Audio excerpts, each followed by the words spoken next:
अच्छा है, आस्ते आस्ते है। बहुत इश्यूज में बात हुआ। एडीसी में हमने बहुत बिल्स पास किए हैं। कस्टमरी लॉ का बिल पास किया है, हमने एक्सपेंशन का बिल पास किया है, लैंड रेवेन्यू का बिल पास किया है, और वो गवर्नर के पास पिछले 1 साल से 8 महीने से पड़ा हुआ है। वो बिल में कुछ विचार नहीं हो रहा है, कोई डिसीजन नहीं मिल रहा है, तो उस विषय में बात किया। एडीसी में फंडिंग का प्रॉब्लम है।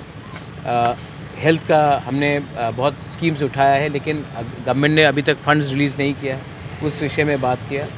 और बहुत चीज़ था, जैसे कि हमारे कॉन्स्टिट्यूशनल सोल्यूशन, उसमें भी बात किया। तो बहुत चीज़ों में बात हुआ। तो कल इंटरलोकेटर आने वाले नहीं, थे, क्या आएगा क्या? इंटरलोकेटर कल नहीं आएगा, क्योंकि जेन्युइन प्रॉब्लम है। मणिपुर में सिचुएशन बहुत ही ख़राब है, और इंटरलोकेटर से भी मेरा बात हुआ है, सीएम का भी बात हुआ है, ए.के. मिश्रा जी से, और वो थोड़े दिन के बाद आएंगे। उन्होंने मुझे 2 बार आज फ़ोन किया और रिक्वेस्ट किया कि मुझे थोड़ा समय दीजिए, क्योंकि मणिपुर में सिचुएशन बहुत ख़राब है और उनको इमीडिएटली मणिपुर जाना पड़ रहा है।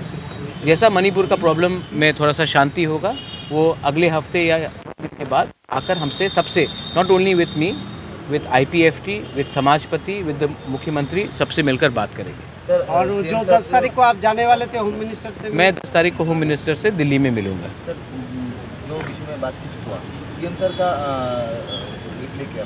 सीएम साहब से आप डायरेक्टली पूछ लीजिए उनका क्या रिप्लाई था। मुझसे तो अच्छी तरीके से बात हुआ, लेकिन मैंने अपना स्पेसिफिक पॉइंट्स रखा है। सीएम साहब ने कहा है कि वो जैसे कि फाइनेंस का हो, या जो बिल्स गवर्नर के संग पड़े हैं, जो हमारे ट्राइबल कस्टमरी लॉ बिल्स हो, हमारा जो भी बिल्स गवर्नर के संग पड़े हैं, वो बात वो अपने चीफ सेक्रेटरी, फाइनेंस सेक्रेटरी से बैठकर बात करके मालूम करेंगे कि स्टेटस क्या है। ठीक है, थैंक यू।